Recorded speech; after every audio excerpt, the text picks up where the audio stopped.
Sumainyo ang Panginoon.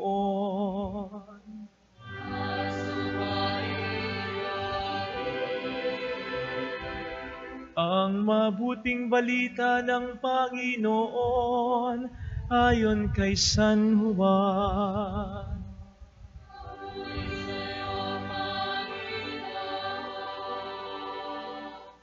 Sa pasimula pa'y naroon na ang salita. Kasama ng Diyos ang salita at ang salita ay Diyos. Kasama na siya ng Diyos sa pasimula pa. Sa pamamagitan niya nilikha ang lahat ng bagay at walang anumang nalikha nang hindi sa pamamagitan niya. Mula sa Kanya ang buhay at ang buhay ay siyang ilaw ng sangkatauhan. Nagliliwanag sa kadiliman ng ilaw at hindi ito kailan naman nagapi ng kadiliman. Ang tunay na ilaw na tumatanglaw sa lahat ng tao ay dumarating sa sanlibutan. Nasa sanlibutan ang salita. Nilikha ang sanlibutan sa pamamagitan niya, ngunit hindi siya nakilala ng sanlibutan. Naparito siya sa kaniyang bayan, ngunit hindi siya tinanggap ng kaniyang mga kababayan. Ngunit ang lahat ng tumanggap at nanalig sa kaniya ay pinagkalooban niya ng karapatang maging anak ng Diyos. Sila nga'y naging anak ng Diyos, hindi dahil sa isinilang sila ayon sa kalikasan, ni sa pita ng laman o sa kagagawa ng tao. Ang pagiging anak nila ay buhat sa Diyos. Naging tao ang salita at siya'y nanirahan sa piling natin. Nakita namin ang kanyang kapangyarihan at kadakilaan, puspos ng pag-ibig at katapatan. Tinanggap niya mula sa Ama ang kapangyarihan at kadakilaang ito bilang bugtong na anak. Ang mabuting balita ng Panginoon.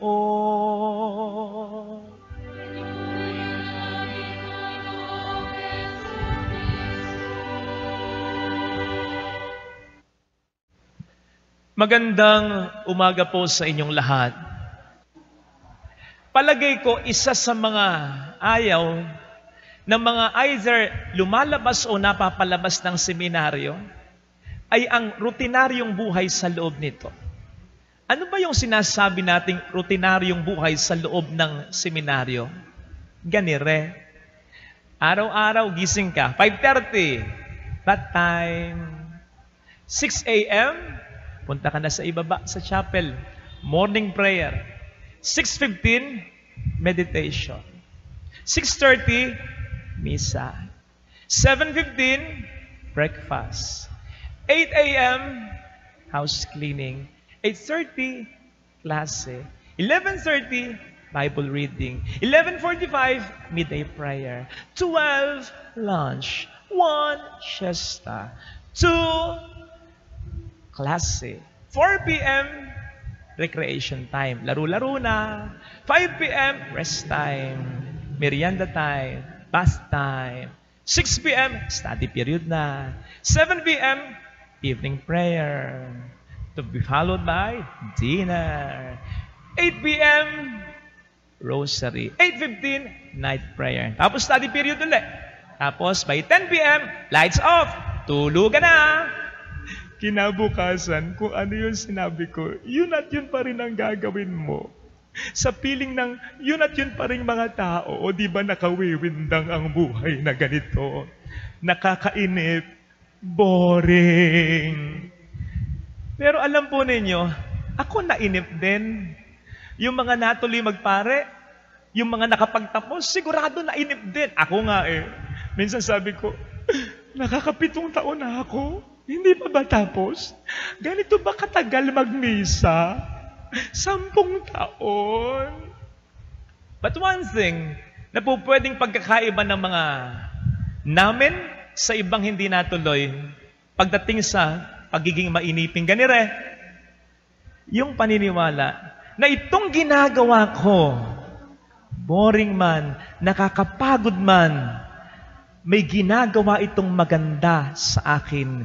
May epekto itong maganda sa pagkatao ko na magagamit ko lalo na kapag naging pari ako. And true enough, sapagkat marami sa kung ano ko ngayon, Ang laki ng kinalaman kung ano ang buhay ko sa seminaryo noon.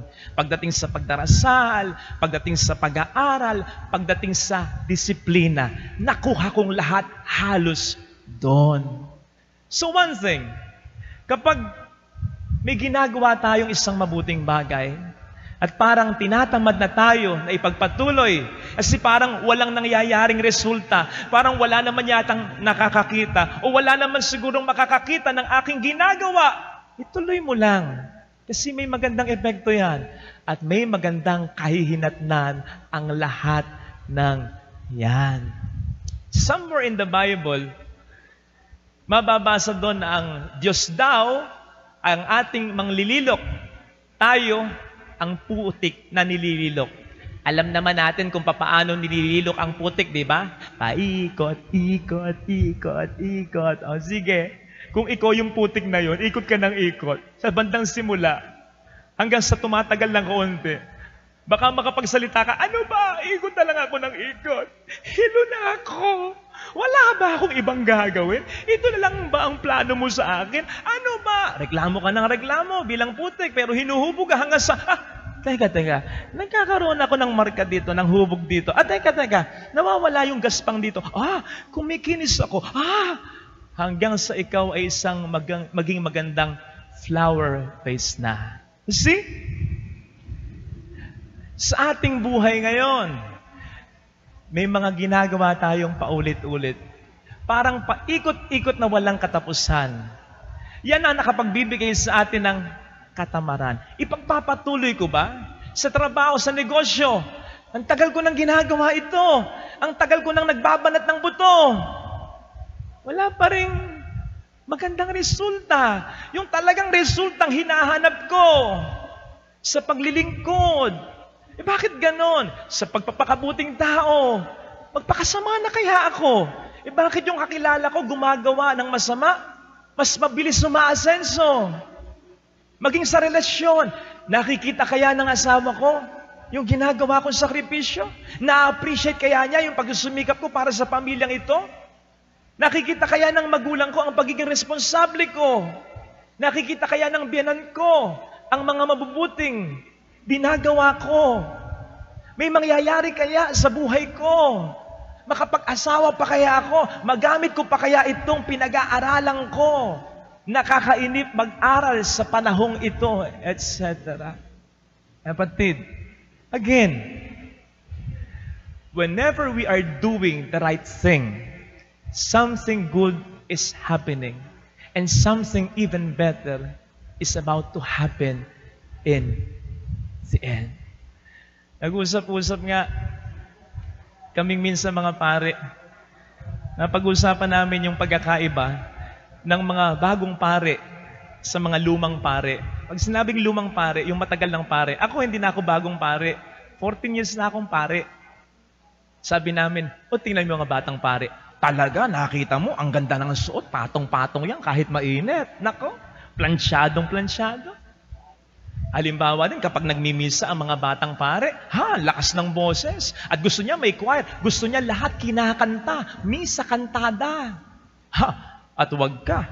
Kapag dumipang ganun yan, diretso yan. Diretso yan. Kasi sabi sa amin dati ni Monsignor Andy, dapat kapag nagdarasal kayo, ganyan diretso. Hindi lang ako makasabat. Parang gusto kong itanong, bakit? Pag baluktot ba, hindi akit ang langit yung panalangin ko? Baka makonyatan ako.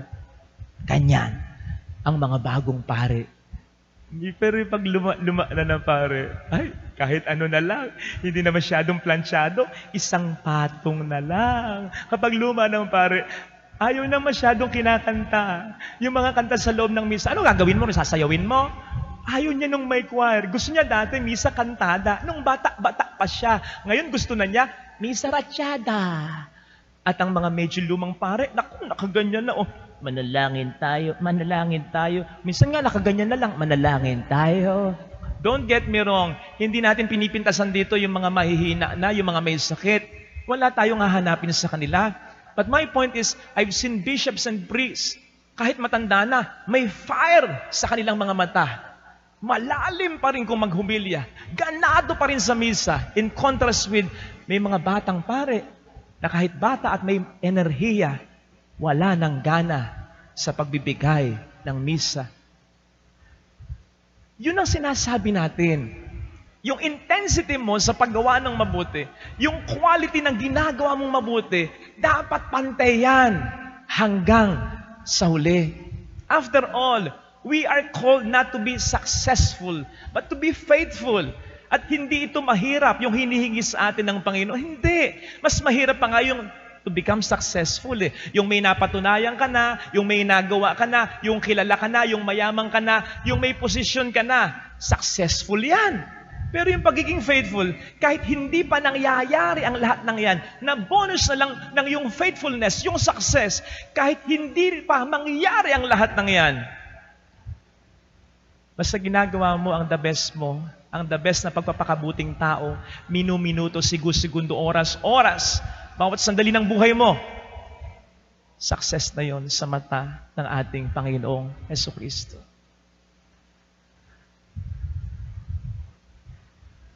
Hindi ko alam kung alam nyo yung nag-viral na kasal.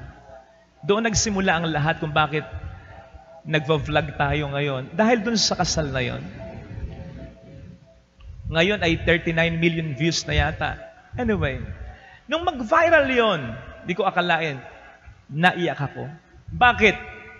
Kasi, maniwala po kayo, hindi ko alam na ako yung request nung ikinasal. Hindi ko alam. Nakalimutan ko kung may nagsabi man sa akin. And so my point is this. Kung ano yung ginagawa kong seremonyas ng kasal, kilala ko man o hindi, mayaman man o mahirap, ganun akong magkasal. For 14 years. Kung ano yung ginagawa kong misa, sa mayaman, ganun din ang misa ko. Kuminsan sobra pa nga. Sa alam kong bago ko magmisa, hindi ko tatanggapin ang stipend dito. Mahirap lang ito. Pero ganun pa rin ang misa ko. Pinagbubuti ko kahit yung pag-bless ko ng bahay. Kung ano yung pag-bless na ginagawa ko kapag malaki yung bahay, ganun pa rin ang ginagawa. Kung sa malaking bahay, may blessing ng sala, may blessing ng pintuan, may blessing ng kwarto, may blessing ng dining area, may blessing ng kitchen, kulang na lang pati kubeta, may seremonyas, may dasal. Ganun din ang ginagawa ko kapag mahirap lang at kahit hindi ko tatanggapin yung stipend. For 14 years. Sino mang nanonood sa akin dito, sino mang nagpa-bless, sino mang nagpakasal, kaya ko i-challenge for 14 years. Yan ang ginagawa. Now, there are times na tinatamad na ako. There are times na iniisip ko, ano ba naman tong ginagawa ko? Dinadagdagan ko, napapagod lang ako. There are times na naalala ko yung biro, pero makahulog ang biro ng isang pare. Express siya. Wala na po siya sa pagkapare. Alam ko kasi na parang ako yung natatamaan o pinatatamaan niya. Sabi niya, kung ano-ano dinadagdag natin sa misa. Oo nga, gumaganda. Pero yung 500 na binibigay sa'yo, pag ginandahan mo ba yung misa, magiging 600 yun? Hindi. Ganun pa. Minsan naisip ko yun. Para bang sinasabi sa akin ni Taning, di mo naman tatanggapin, di ba? Eh di, shortcut mo na. Kasi parang wala naman nakaka-appreciate. Until that video became viral. Naiyak ako. Kasi parang sinasabi sa akin ng Panginoon, what you've been doing for 14 years, kahit walang nagsasabi sa iyo na ang ganda ng ginagawa mo, I've been watching you. Pinapanood kita. Hindi nauwi sa wala yung ginagawa mo. Di ba ngayong Pasko, sino mga sikat na personalidad? Sige nga, Mama Mary, bukod kay Jesus of course. Elizabeth Zacarias. Okay, yan na lang tatlong yan. Anong maisip mo patungkol kay Mama Mary? Siyempre yung annunciation. Yung sinabi ng anghel sa kanya, ikaw ang magiging ina ng magkakatawang taong Panginoon. Kay Elizabeth, kay Zacarias, ano naisip nyo? Matanda na, nagkaanak pa. Yung isa menopause na, yung isa opause na. Abay, nagkaanak pa. O, diba? Yan ang alam natin tungkol sa kanila. Now, Listen to this. Look at me. Yung annunciation sa buhay ni Mary, ito yun, no? Peak of her career. Ito yun. Yung announcement of the birth of John para kay Elizabeth at kay Zacarias, ito na yun, no? Peak ng career. O peak ng, at least sa Bible, ito yun, ha? Ito, ha? Kapatid, mula dito hanggang sa baba, may alam tayo tungkol kay Maria bukod sa Immaculate Conception na nasusulat nga ba sa Biblia? Alam. Mula dito hanggang sa ibaba, may alam tayo tungkol kay Elizabeth at kay Zacarias? Sinabi ba sa Biblia kung paano sila nagmamahalan kahit wala silang anak? Sinabi ba sa Biblia kung paano silang nagdarasal pa rin lagi araw-araw kahit parang bingi ang Diyos sa panalangin nila? Sinabi ba sa Biblia na kahit matanda na sila at wala silang anak, hindi sila nagtatampo sa Diyos? Sinabi ba sa Biblia kung gaano ka-sweet yung mag-asawa kahit matanda na? Sinabi ba sa Biblia kung paano at kung anong klaseng anak si Mama Mary? Kung anong klase siyang kaibigan? Kung paano siya magluto, maglaba, maglingkod sa tatay at nanay niya? Sinabi ba? Hindi. Sapagkat hindi tungkol sa kanilang Biblia. Hindi natin alam yung mga ordinaryong buhay nila. Ang alam lang natin yung mga glorious moments of their lives. But these glorious moments of their lives were just few days of their lives. Konti lang yun. Kumpara dito, hanggang dito sa ibaba, na napaka-ordinaryo. So ang alam lang natin itong nasa itaas, pero mula dito hanggang pababa, hindi na natin alam. Pero alam na alam ng Diyos. Anong patunay ko? Anong sabi ng anghel kay Mama Mary? Kalugod-lugod ka sa Diyos. Anong sabi ng ebanghelista tungkol kay Elizabeth at kay Zacarias? Kapwa sila kalugod-lugod sa mata ng Diyos. Ano yung kalugod-lugod? Masarap tingnan. Day in, day out, magdamag kaya mong tingnan. Hindi ka magsasawa. Kalugod-lugod pagmasdan. Hindi masakit sa mata. Ganon si Maria sa Elizabeth at si Zacarias. Kahit hindi sila kilala ng iba, kilalang kilala sila ng Diyos. Hindi sila sikat sa iba, sikat na sikat sila sa mata ng Diyos. In fact, yung alam nating glorious moments of their lives, malaki ang kinalaman yung mga ordinary moments of their lives. Kaya nagkaroon ng glorious moments of their lives dahil sa pagiging faithful nila in the ordinary times of their lives. Maliwanag ang sabi ng Biblia ng Panginoon, kung kayo'y mapagkakatiwalaan sa maliit na bagay, pagkakatiwalaan ko rin kayo sa malaking bagay. Ito ang pinili kong is-sermon kahit mayroon ako nakaprepare na humilya para sa Pasko. Kasi magtatapos na naman yung taon eh. Ito na naman tayo. Gagawin at gagawin mo uli yung ginagawa mo. Basta mabuti, ituloy mo lang. Basta mabuti, ituloy mo lang. May magandang idudulot yan. May magandang kahahantungan ng lahat ng yan. At naisip ko rin ito ang humilya ko kasi kalilindol lang. Kaluluhod ko lang, Lord, eto na ba? Tandaan natin, hinanda tayo ng Adbyento, hindi lang sa Pasko. Yung pagsilang ni Kristo, actually, hindi dapat ang Pasko para dyan lang eh. No, may mas mahalaga tayong dapat paghandaan. Kasi yung Kristo sa Belen, nangyari na yan. Ang hindi pa nangyayari, yung second coming. Kung saan tayo haharap sa Panginoon, either matatapos ang mundong ito o matatapos ang buhay natin sa mundong ito. Kung siya'y darating sa buhay natin ngayon, ano ang magandang ginagawa natin? Simple lang. Kung ano yung ginagawa mo, basta lagi mong pinagbubuti ito. Always strive to become the best person God intends you to be. Maging mabuti kang ama, maging mabuti kang ina, maging mabuti kang asawa, anak, kapatid, pare, engineer, doktor, politiko, pulis. Maging mabuti ka. Because being mabuti means doing always your best in the eyes of God. Amen.